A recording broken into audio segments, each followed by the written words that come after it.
भिवानी में एक सरकारी जेबीटी अध्यापक आनंद घनघस ने पूर्व की कांग्रेस सरकार पर पैसे देकर नौकरी देने और फिर उस भ्रष्टाचार को उजागर करने पर 12 साल प्रताड़ित करने के बड़े व गंभीर आरोप लगाए हैं। अब दोबारा नौकरी बहाल होने पर इस टीचर ने पूर्व सीपीएस सहित 140 लोगों को 76 करोड़ रुपए मानहानि के नोटिस भेजे हैं। स्थानीय हांसी गेट के नजदीक एक निजी रेस्तरां में पत्रकार वार्ता को संबोधित करते हुए अध्यापक आनंद घनघस ने बताया कि वो पात्र अध्यापक संघ हरियाणा का प्रदेश अध्यक्ष था।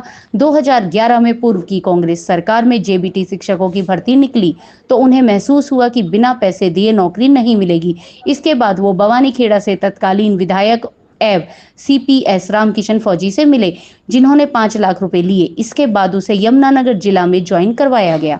आनंद ने बताया कि इसके बाद दिल्ली में अन्ना आंदोलन शुरू हुआ तो उसने भी अपना ये भ्रष्टाचार का मामला उठाया। आनंद घनघस ने बताया कि ये पूरा मामला उजागर किया तो पूर्व सीपीएस रामकिशन फौजी ने उनकी प्रिंसिपल, जो कांग्रेस विधायक कृष्णा पंडित की परिवार की थी, को कहकर उनके खिलाफ झूठे मुकदमे दर्ज करवाए, जिसके बाद वे 9 साल टर्मिनल और 32 महीने सस्पेंड रहे। इस दौरान कोर्ट ट्रायल में परिवार में कुछ नहीं बचा, सुसाइड करने तक का मन करता था, पर न्यायालय से न्याय किया और पूरा मामला ही झूठा पाया। बीते 11 मार्च 2014 को हरियाणा शिक्षा विभाग ने अपनी भूल सुधारते हुए पुनः पद पर बहाल किया, जो हरियाणा में रिकॉर्ड है। मुझे दोबारा ज्वाइनिंग मिली। अध्यापक आनंद का कहना है कि अब उन्होंने पूर्व सीपीएस रामकिशन फौजी व उनके भाई सहित 140 लोगों को 76 करोड़ रुपए मानहानि के नोटिस भेजे हैं, जिसमें कई कांग्रेस नेता, शिक्षा विभाग के अधिकारी व कर्मचारी तथा कुछ उस समय के पंचायत प्रतिनिधि हैं। उन्होंने उनके खिलाफ हलफनामे दिए थे। आनंद घनघस का कहना है कि ये नोटिस इसलिए भेजे हैं कि भविष्य में कोई संविधान व सिस्टम का गलत फायदा उठाकर किसी को गलत ना फंसा पाए। देखे फौजी न्यूज 24 के लिए भिवानी से मिंटू सैनी की है रिपोर्ट। आज की जो प्रेस कॉन्फ्रेंस है वो इसलिए करने की जरूरत पड़ी क्योंकि भ्रष्टाचार के खिलाफ बोलने का जो खामियाजा है देख लीजिए। मैं आनंद कुमार घनघस, मेरा गांव धनाना है और 2011 में मैं बतौर जेबीटी अध्यापक हरियाणा सरकार में नियुक्त हुआ था। इससे पहले पात्र अध्यापक संघ हरियाणा नाम से हमने एक संस्था बना के उस वक्त भी मैंने उस वक्त की जो सरकार थी उसके खिलाफ एक संघर्ष हमने करना पड़ा, क्योंकि सरकार की नियुक्ति संदिग्ध थी, वो भ्रष्टाचार ऊपर से नीचे तक फैला हुआ था और गेस्ट टीचर को एक बैकडोर एंट्री के तौर पे उस वक्त की सरकार नियुक्त कर रही थी। ऊपर से पात्रता परीक्षा लगा के जो ज़्यादा मेहनती लोग थे उनको उस परीक्षा में उलझा के उनकी सिंगल नियुक्ति भी नहीं करी थी। इसलिए हमें पात्र अध्यापक संघ के रूप में एक संस्था बनाई और सरकार के खिलाफ एक लंबा चौड़ा एक लड़ाई, संघर्ष, सड़कों से, कोर्ट से, हर जगह हमने लड़ा। उसको मैंने लीड किया था। मैं उसका संस्थापक प्रदेश अध्यक्ष भी रहा हूँ। बात उस वक्त की है कि जब देश में स्वराज का नाम से अन्ना हजारे जी एक मूवमेंट चलाए हुए थे, क्योंकि निवर्तमान सरकार जो कांग्रेस की सरकार थी उसमें ऊपर से लेकर नीचे तक, वो सेंटर में भी थी और हरियाणा में भी थी, भ्रष्टाचार में रोज नए खुलासे हो रहे थे, रोज नई नई चीजें सामने आ रही थी। तो अन्ना हजारे के नेतृत्व में पूरे देश के नौजवान एकजुट हुए थे। उसमें मैं भी एक सदस्य के तौर पर शामिल हुआ था। तो मेरे मन में भी यह आया कि भ्रष्टाचार जो मेरे प्रदेश में चल रहा है उसके को भी अब सही समय है दुनिया के सामने लेके आ जाए, क्योंकि मेरी नियुक्ति उस वक्त जो हुई थी उस नौकरी में मेरे सर्वश्रेष्ठ नंबर होने के बाद भी मैंने बहुत अच्छे नंबरों से मेरी ग्रेजुएशन थी। उसके बाद मैं जेबीटी में मेरे बहुत अच्छे नंबर थे, स्टेट में मेरे बहुत अच्छे नंबर थे।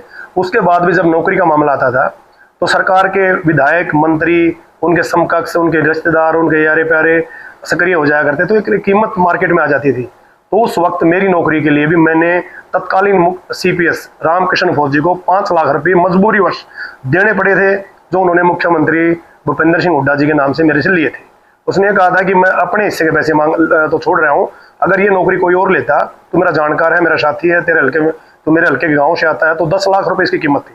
5 लाख रुपए जो मैं अपने हिस्से में रखता वो छोड़ के मुझे मुख्यमंत्री को जो पैसा देना है इस नाम से मुझसे उसने मेरे से पैसा लिया। जब इसका खुलासा मैंने एनडीटीवी इंडिया पे एक बड़ी डिबेट, एक बड़ी खबर के नाम से, निधि कुलपति जी उसमें एंकर थी, मेरे साथ उस दिन फूलचंद मुराना जी थे, तत्कालीन बीजेपी के प्रदेश अध्यक्ष, मेरे साथ कांग्रेस के प्रदेश अध्यक्ष और पूर्व शिक्षा मंत्री फूलचंद मुराना जी थे, बीजेपी के प्रदेश अध्यक्ष श्री कृष्णपाल गुर्जर जी थे, पूर्व में जो जज दिल्ली हाईकोर्ट श्री RS सोडी जी थे, अमन सिन्हा बीजेपी के प्रवक्ता और सुप्रीम कोर्ट के अधिवक्ता थे, और साथ में TR रामचंद्रन साउथ से आते हैं, एक पॉलिटिकल एनालिस्ट भी थे। वो एक बड़ी खबर थी, वो बड़े खबर के नाम से एनडीटीवी इंडिया पे आई थी। उसमें देश में चल रहे भ्रष्टाचार को लेके एक बड़ी डिबेट हुई थी, तो मैं उसमें चला गया। उसमें जाने के बाद तमाम चीजों जब मैंने खुलासा किया तो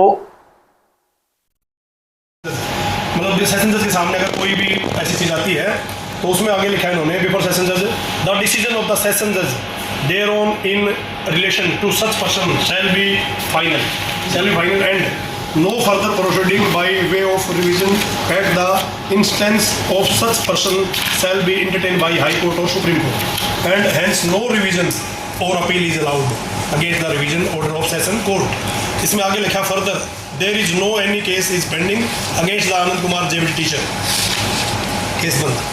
और ये चीज़ें इसके खिलाफ इसके अकॉर्डिंग कोई केस नहीं चला, ना तो है ना चलाया जाए।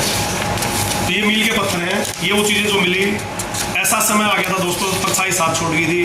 कई बार तो 300 रुपये फोन चार्ज के नहीं होया करते, सिबल खराब हो गया, गोल्ड बिक गया, चांदी बिक गई, सोना बिक गया, टेंट पाट गया था, मतलब सुसाइड करने नई जगह नहीं बची थी। लेकिन खाटू जी का आशीर्वाद था, बाबा माता रानी का, मेरे बच्चे, मेरा परिवार, उसका आशीर्वाद था, शायद मैं जिंदा हूँ। और भाई उनका माँ बाप का आशीर्वाद था, अपने पूजनी की तृष्णा आशीर्वाद था, आज मैं खड़ा हूँ। दोबारा आज मैं कपड़े वाइट सफ़ेद कपड़े पहनने का मुझे हक मिला है। तो मैं उस तमाम दौर से गुजरा, पता नहीं कितने साथी गुजरे होंगे जो आज नहीं है, लेकिन मैं आगे हमारी संस्था ऐसा मुझे करा। और मैंने इस पीड़ा को जब देखा कि ये पीड़ा कितनी गहरी है, जब मैं इस मामले में फंसा तो हमारे वैसे प्रदेश में कहने को तो हजारों संगठन है, हर डिपार्टमेंट में आपको संगठन दिखाई देगा, लेकिन जब मुझ पे आक्षेप लगे, आरोप लगे, तो मीडिया ट्रायल होता है। तो मीडिया ट्रायल होने के बाद कोई सिंगल संगठन मेरे साथ नहीं खड़ा था, कोई ऐसा व्यक्ति नहीं खड़ा था, क्योंकि कलयुग है, मैं उम्मीद भी नहीं कर सकता और दूसरे साथी भी उम्मीद शायद नहीं करते होंगे। जो फंस जाता है उसको अपने हाल पे छोड़ दिया जाता है। क्योंकि मैं इस पीड़ा से गुजरा हूं, तो मैंने एक संगठन का निर्माण करा है जिसका नाम हमने सर्व कर्मचारी वेलफेयर एसोसिएशन ऑफ इंडिया रखा है। उसमें हमने सिर्फ 3 बिंदुओं पे काम करेंगे, हम और फालतू के काम उसमें नहीं करेंगे। वो चाहे एक बंदा, कोई भी कर्मचारी किसी डिपार्टमेंट का हो, चाहे वो परमानेंट कर्मचारी है, चाहे HRN का है, चाहे वो ठेकेदार के थ्रू कर्मचारी है, हम 3 बिंदु जो मैंने महसूस करे हैं, जो होने चाहिए, जो मदद होनी चाहिए। नंबर 1, हम प्रयास करेंगे पूरे प्रदेश में एक माहौल बनाएंगे, सभी से रिक्वेस्ट करेंगे, सिस्टम करेंगे, हम जनहित याचिकाएं डालेंगे कि मीडिया ट्रायल कम से कम 7 दिन बाद होना चाहिए। एक कमेटी का गठन हो, वो कमेटी उस चीज़ को देखे, अगर वो गिल्टी है तो उसकी मीडिया ट्रायल में होनी चाहिए, उसको सजा मिलनी चाहिए। अगर वो सिर्फ ईगो की लड़ाई है तो वो मामला खत्म हो जाना चाहिए और उनको सामाजिक तौर पे उस मामले को सुलझाया जाना चाहिए।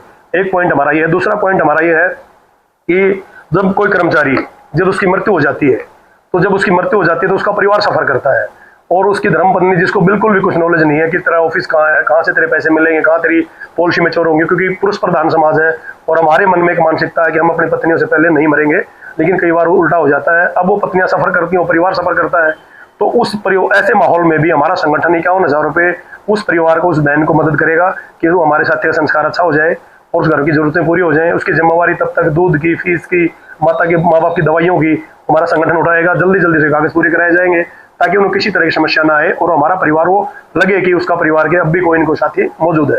नंबर 3 हमने जो इसमें पॉइंट लिया है, हमने वो लिया है कि हमने तीसरा पॉइंट हमारा है कि जो भी कागज उसके बनवाने हैं, अगर वो कहीं इन्वॉल्व उलझ भी जाता है कि राजनीतिक परिसर में या ऐसे मामले में उसको फंसा दिया जाए, जैसे मेरा मामला था, उस वक्त हम उस साथी की वकील से, तहसील से, थाने से, न्यायालय में उसकी निःशुल्क मदद करेंगे, उसके लिए हम लड़ेंगे।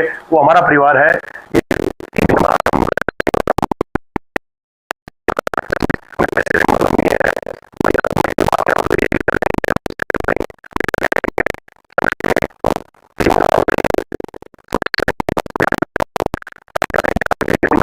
अगर कोई 10 मिनट लेट हो जाता है तो उसकी हाजिरी पर बड़ा मजा लेते हैं।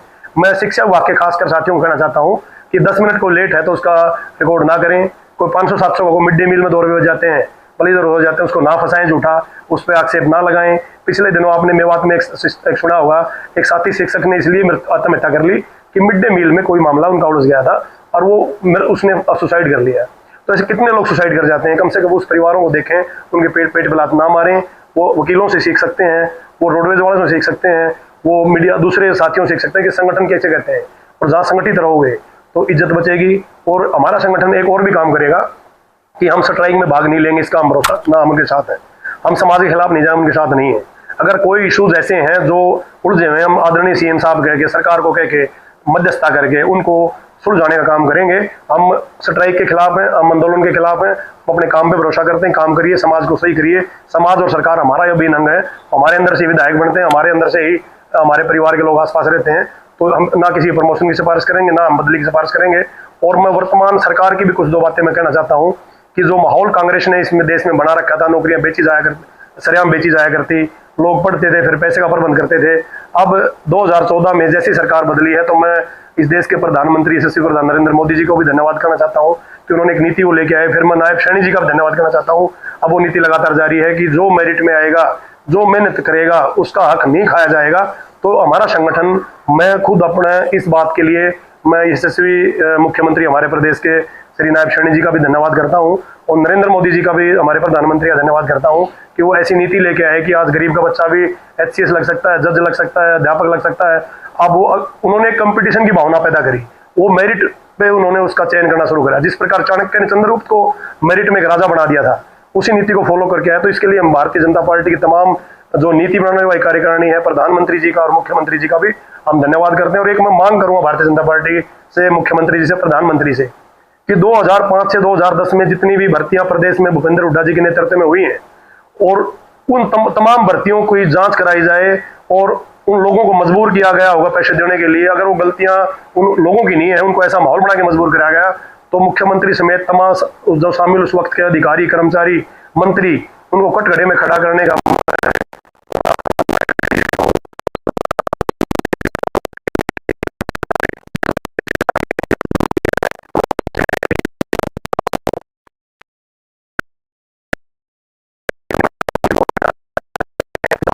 जो काम इन लोगों ने करवाए हैं, उस सरकार ने जो शामिल थे घोटालों में, जो मुख्यमंत्री, जो मंत्री है, उनको कानून के कटघरे में खड़ा करके उनकी सजा दिलाई जाए ताकि जनता का और भरोसा भारतीय जनता पार्टी पे आगे बढ़े और प्रधानमंत्री बढ़े, CM साहब पे बढ़े। और इसी मांग के लिए हम CM साहब से जल्दी मिलना चाहिए।